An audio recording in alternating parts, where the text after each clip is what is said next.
بسم اللہ الرحمن الرحیم۔ جمعرات کے دن ہم بستری کرنا کیسا ہے؟ جمعرات کے دن ہم بستری کرنے کا بار بار کیوں کہا جاتا ہے؟ جمعرات کے دن ہم بستری کرنا کیوں ضروری ہے؟ جمعرات کو ہم بستری کرنے والے لوگ نبی کریم صلی اللہ علیہ وسلم کا فرمان سن لیں۔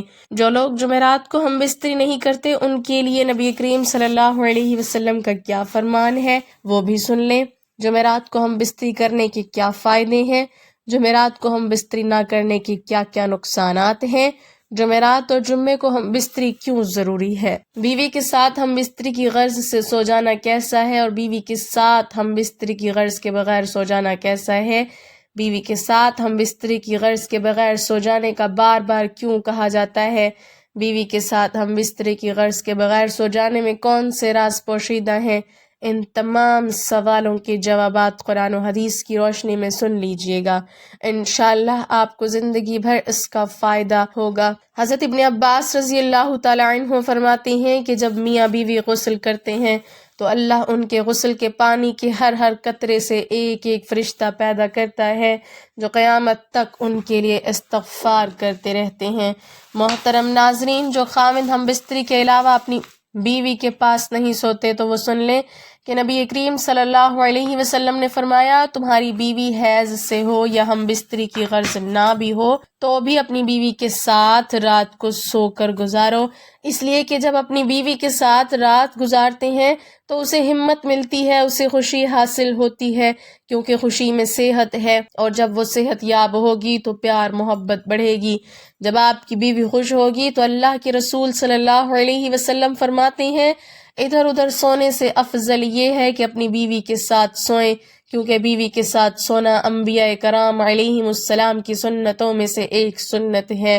محترم ناظرین، جمعرات کے دن ہم بستری کرنا کیسا ہے؟ جمعرات کے دن ہم بستری کرنے کا بار بار کیوں کہا جاتا ہے؟ جمعرات کے دن ہم بستری کرنا کیوں ضروری ہے؟ اس حوالے سے حضرت ابو ہریرہ رضی اللہ تعالی عنہ فرماتے ہیں کہ نبی کریم صلی اللہ علیہ وسلم نے فرمایا کہ کیا تم میں سے کسی کے لیے مشکل یا ناممکن ہے کہ ہر جمعرات کو بیوی سے ہم بستری کرے اور وہ اجر پائے، ایک اپنے غسل کا اور دوسرا بیوی کے غسل کا؟ یعنی جب ہم بستری روز مرہ زندگی کا حصہ ہے تو کیا یہ بہتر نہیں کہ جمعرات کو ملحوظ رکھا جائے تاکہ اجر بھی ملے اور معمولات جمعہ کے دوران طبیعت بھی مضطرب نہ ہو؟ یہی وجہ ہے کہ جمعرات کو ہم بستری مستحب ہے۔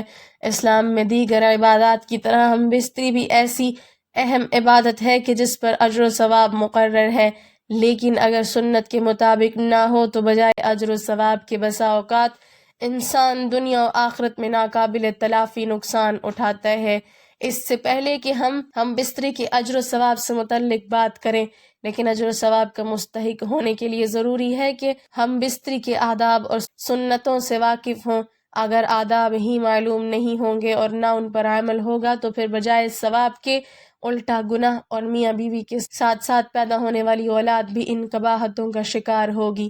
شریعت کی روح سے ہم بستری باعث اجر و ثواب عبادت ہے، اس لیے لازم ہے کہ ہم بستری بھی دیگر عبادات کی طرح صحیح طریقے پر انجام پائے۔ کسی چیز کا اس طرح سر انجام پانا کہ مکمل طور پر اس کے ارکان و شرائط اس میں جمع ہو جائیں تاکہ معاملہ اللہ تعالیٰ کے ہاں پسند کیا جانے لگے۔